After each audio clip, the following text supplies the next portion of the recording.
What I'm about to share with you is not theory. These are the exact same 5 habits I have personally recommended to every high-risk patient in my clinic for the last decade, and the results have changed lives in ways I still find remarkable. Here is something that most people over 50 have never been told, and it genuinely surprises even some of my own medical colleagues.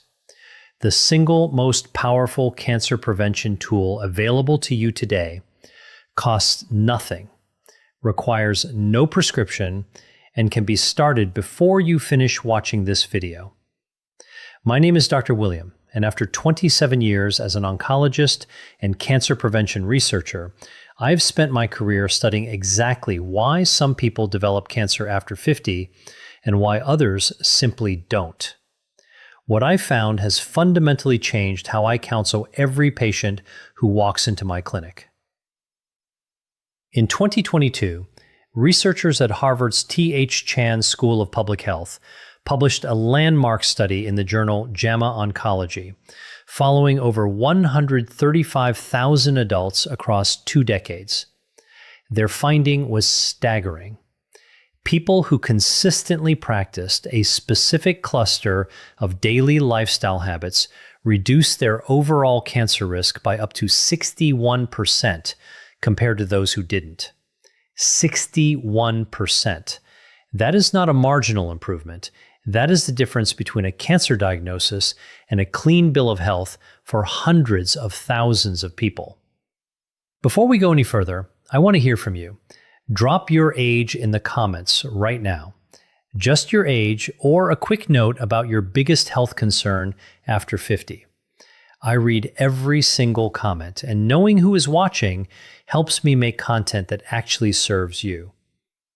Today I'm going to walk you through the 5 most powerful cancer prevention habits available to adults over 50, ranked from foundational to life-altering. We'll build toward the single most impactful one, and I promise you, by the time we get there, you will understand not just what to do, but exactly why it works in your body at the cellular level. Don't skip ahead. Each habit builds on the last, and the number one item, the one that my most dramatic patient transformations all have in common, is something you almost certainly underestimate. Stay with me.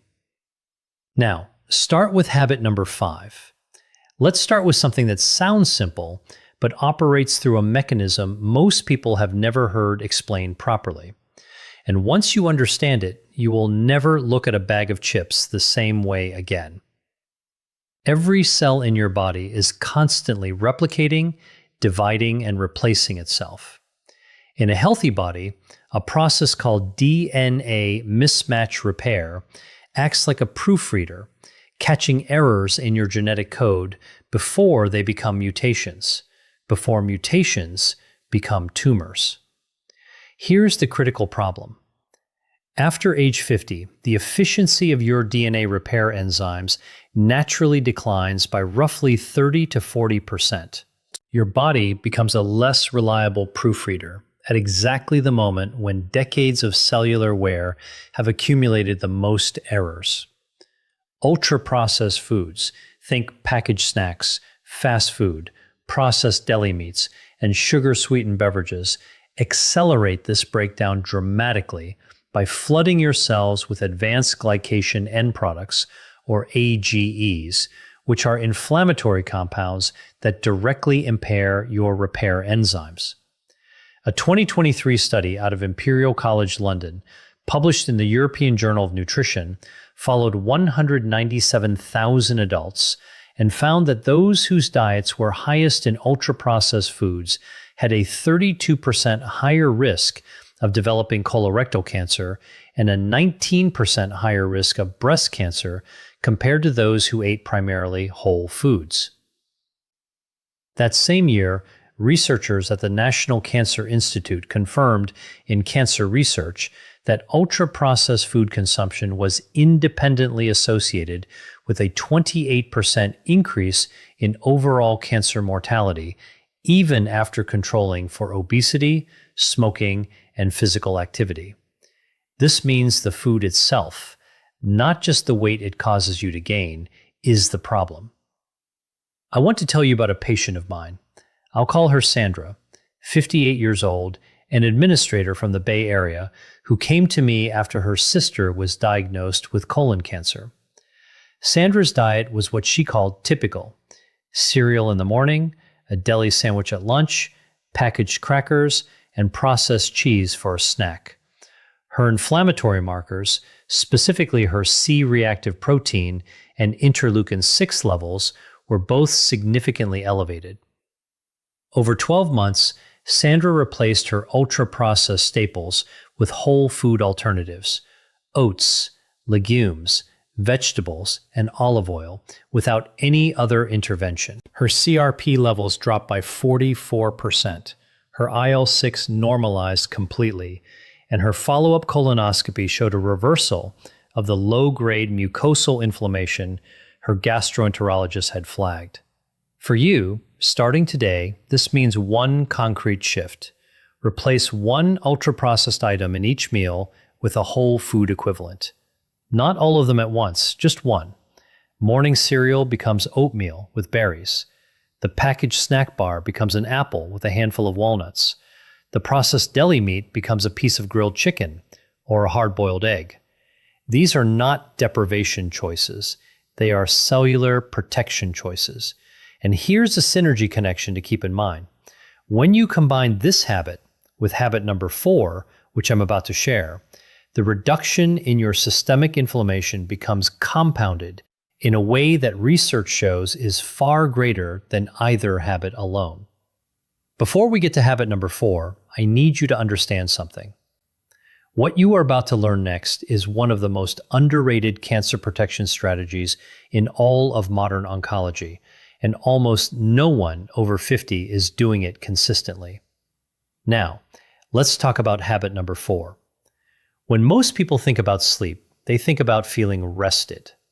When I think about sleep as an oncologist, I think about something called immunosurveillance, and it is one of the most extraordinary cancer-fighting mechanisms your body possesses. Your immune system contains specialized cells called natural killer cells, or NK cells, whose job is essentially to patrol your bloodstream and tissues, identifying and destroying early-stage cancer cells before they can establish themselves. Think of them as your body's internal security force. Here's what most people don't know. NK cell activity is almost entirely regulated by your sleep cycles. Specifically, the deep, slow-wave sleep stages that dominate the early part of your night, stages 3 and 4 of non-REM sleep, are when your body releases a cascade of cytokines, proteins that directly amplify NK cell production and activation. After age 60, the proportion of slow-wave sleep your body naturally generates drops by approximately 50%, meaning your cancer surveillance system is running at half capacity unless you actively work to protect it. A 2019 study from the University of Chicago, published in the Journal of Experimental Medicine, showed that just 1 week of sleeping fewer than 6 hours per night reduced natural killer cell activity by 70% in healthy adults. 70%. A separate 2021 analysis from the International Agency for Research on Cancer, which reviewed data from 27 studies and over 2 million participants, found that chronic short sleep duration, defined as fewer than 6 hours, was associated with a 40% increased risk of breast cancer, a 36% increased risk of prostate cancer, and a 55% increased risk of colorectal cancer in adults over 55. My patient Robert, 63 years old, a retired engineer who prided himself on functioning well on 5 to 6 hours of sleep, came to see me following a precancerous polyp finding. Robert was not obese, he didn't smoke, he exercised regularly, but his sleep was fractured and short. We implemented a strict sleep hygiene protocol, a consistent 10:30 p.m. bedtime, complete light and device darkness after 9 p.m., a bedroom temperature of 67 degrees Fahrenheit, and a magnesium glycinate supplement to support slow-wave sleep depth. Within 8 weeks, his self-reported sleep duration had increased to 7.5 hours, and his objective sleep tracker data showed a doubling of his deep sleep stages. His NK cell count, measured through follow-up blood work, increased by 38%. For you, the most actionable starting point is what sleep researchers call anchor sleep. Committing to the same wake time every single morning, even on weekends, because your wake time anchors your circadian rhythm far more powerfully than your bedtime. Set that alarm. Keep it. Even just 1 week of consistent wake timing measurably improves sleep architecture in adults over 50. And when you pair optimized sleep with the dietary changes from habit number 5, your body's inflammatory baseline drops to a level where your immune surveillance system can function the way it was designed to.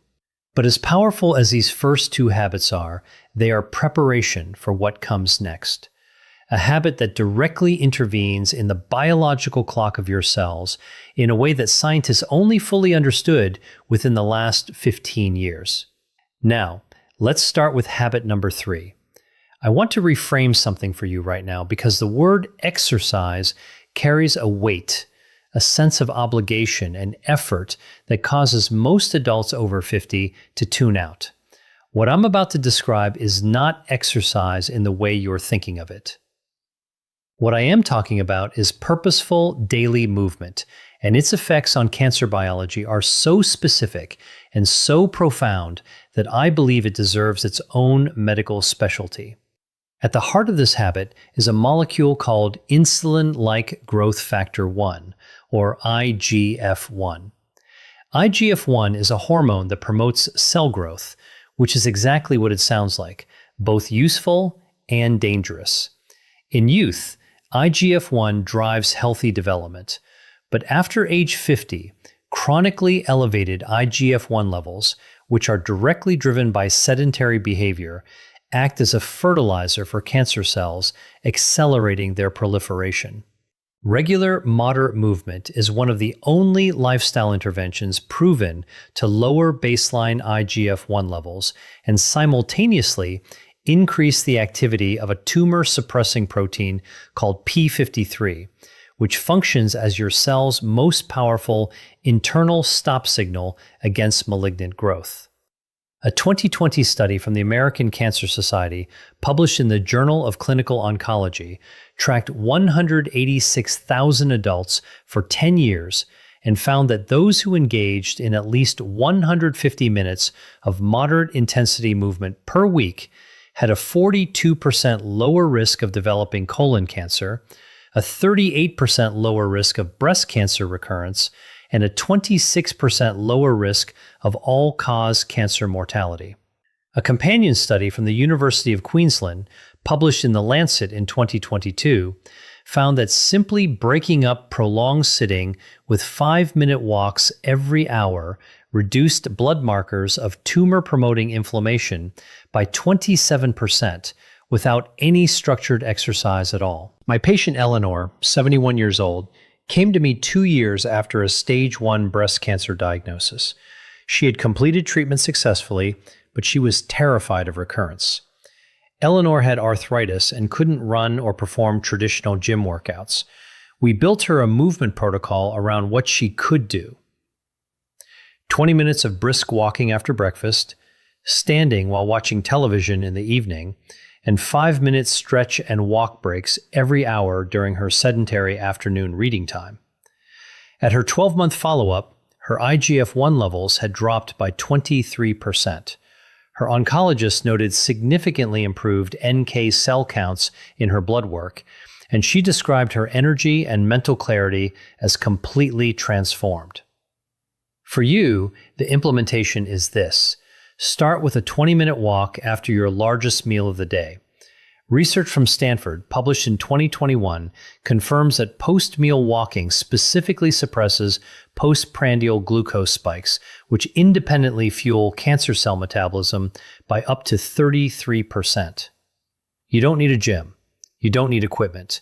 You need your own front door and a consistent commitment. And when this movement habit is layered on top of the sleep optimization from habit number 4 and the dietary overhaul from habit number 5, your IGF-1, CRP, and IL-6 levels, 3 of the most important cancer-promoting molecules in your body, can drop in a way that no single intervention achieves alone. Now, if you are finding value in what we're covering today, I want to pause and make a quick request. Please subscribe to this channel, hit the like button, and share this video with someone over 50 who you care about. This content takes months of research to produce, and your support allows me to keep making it freely available. Now, habit number 2 is one that surprised even me when I first reviewed the evidence, because it's something we all do every single day, and almost no one is doing it with their cancer risk in mind. Now, habit number 2. I know what you may be thinking. Stress management sounds soft. It sounds like a wellness buzzword, not a clinical intervention. I want to share with you exactly why that perception is dangerously wrong, and why in 27 years of oncology, I now consider chronic psychological stress to be one of the most under-discussed drivers of cancer after age 50. The mechanism is a molecule called cortisol, your primary stress hormone. Short-term cortisol release is healthy and adaptive. It is your body's emergency response system. But when cortisol is chronically elevated, as it is in people experiencing persistent stress, anxiety, grief, loneliness, or unresolved trauma, it triggers a cascade of biological consequences that are deeply relevant to cancer biology.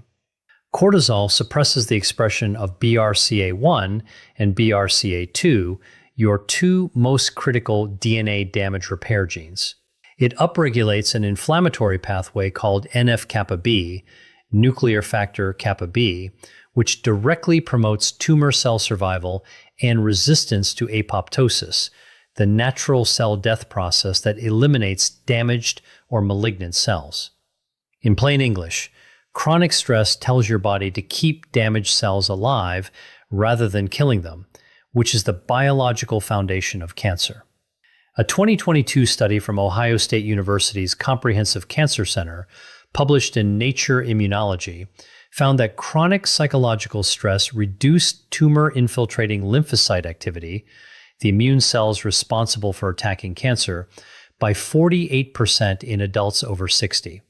A 2023 meta-analysis from the Karolinska Institute in Sweden, drawing on data from 16 studies and nearly 500,000 participants, found that adults with clinically elevated chronic stress markers had a 43% higher risk of developing hematological cancers, including leukemia and lymphoma, and a 31% higher risk of lung cancer compared to low-stress controls. My patient David, 66 years old, a recently retired executive who came to me describing himself as finally relaxing, had blood work that told a completely different story. His cortisol rhythm was inverted, low in the morning when it should peak, and elevated at night when it should be near zero. He had developed what researchers call allostatic load, a state of chronic biological stress imprinting even in the absence of perceived stress. His BRCA1 expression was measurably suppressed. We implemented a structured daily protocol. 12 minutes of slow diaphragmatic breathing each morning using a 4-7-8 breathing pattern, a 15-minute evening walk with no phone, and weekly social engagement through a regular dinner with friends. At 6 months, David's cortisol rhythm had normalized. His NF-kappa B markers had dropped by 31%, and his oncology team noted improved lymphocyte counts across the board. For you, the minimum effective dose of stress regulation is documented in a 2021 study from Carnegie Mellon University.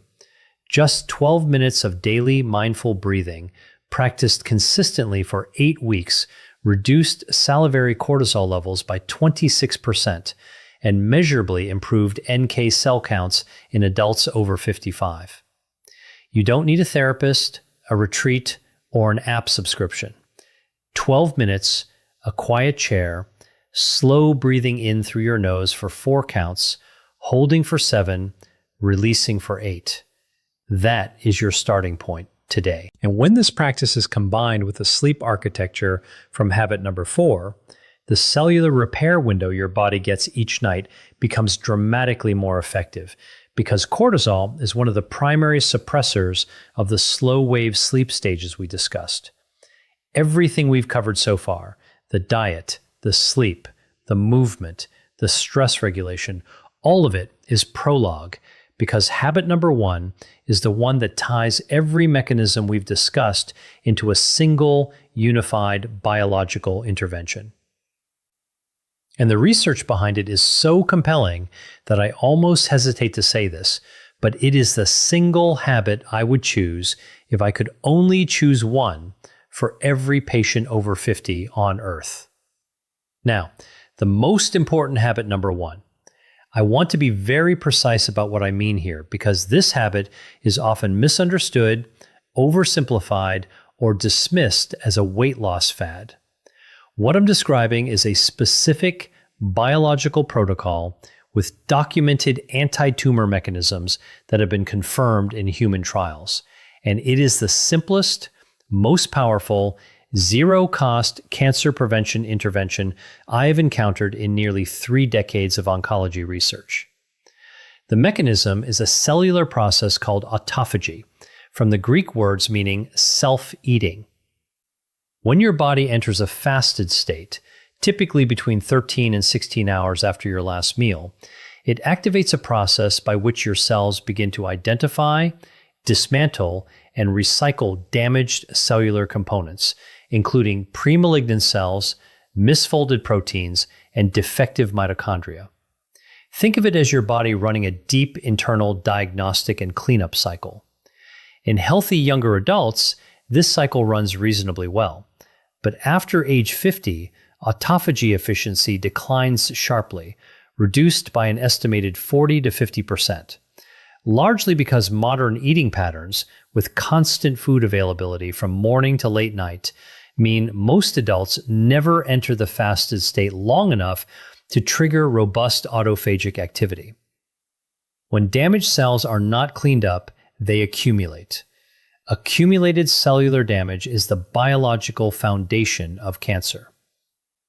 A 2019 study from the University of Southern California, published in Cell Metabolism, found that adults who restricted their eating to a consistent 10-hour window each day for 12 weeks showed a 34% reduction in insulin-like growth factor 1, a 29% reduction in CRP inflammatory markers, and a measurable increase in autophagy markers compared to controls eating across 15 or more hours. A landmark 2022 clinical trial from the University of Alabama at Birmingham, published in the New England Journal of Medicine, followed 218 adults aged 55 to 70 and found that those practicing a consistent 14 to 10 eating window, eating within 10 hours and fasting for 14, showed a 37% reduction in markers of oxidative DNA damage and a 41% improvement in tumor suppressor gene expression compared to control groups, with no caloric restriction required. Let me tell you about Michael, 61 years old, a school teacher who came to me 5 years ago with a history of precancerous colonic polyps, a family history of pancreatic cancer, and a fasting glucose level sitting at the high end of the pre-diabetic range. Michael was not overweight. He ate what most people would consider a reasonable diet, but his eating window was 16 hours long. Coffee at 6 a.m. and a late snack at 10 p.m. His autophagy markers were among the lowest I had measured for a non-obese patient his age. We implemented a simple 14 to 10 protocol. His first meal at 8 a.m., his last bite of food by 6 p.m., with water and black coffee freely throughout the fasting window. Within 90 days, his fasting glucose had dropped from 108 to 91. Within 12 months, his follow-up colonoscopy showed complete resolution of the low-grade dysplasia that had been present in his last 2 scopes, a finding his gastroenterologist described as unusual and remarkable. His autophagy biomarkers, measured through a research panel, had increased by 53%. For you, the implementation of this habit is simpler than you might expect. You do not need to skip meals. You do not need to count calories. You need to establish a consistent eating window of 10 to 12 hours and then protect it. If your first cup of coffee with cream is at 7 a.m., your kitchen closes at 7 p.m. If breakfast is at 8 a.m., dinner ends by 6 p.m. Nothing but water, plain black coffee, or unsweetened tea outside that window. Your body does the rest. And here is the profound synergy that ties all 5 habits together. Time-restricted eating amplifies every mechanism we have discussed. It lowers IGF-1, the same pathway targeted by movement. It reduces cortisol rhythm disruption, supporting the stress regulation we covered. It increases the depth and efficiency of slow-wave sleep. And it reduces systemic inflammation even when your diet is not perfect. This is why I call it the master lever. Pull it, and everything else in this video becomes more powerful. So, let's bring this all home together, because what we've covered today is not a collection of disconnected tips. It is an integrated biological strategy. Habit number 5. Eliminating ultra-processed foods removes one of the primary suppressors of your DNA repair machinery, the cellular proofreading system that becomes 30 to 40% less efficient after age 50. Habit number 4.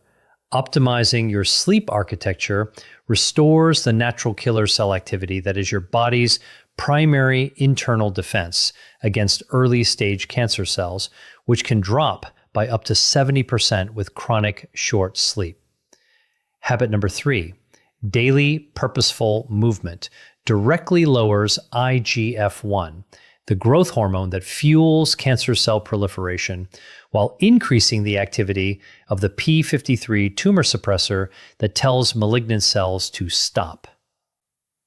Habit number 2.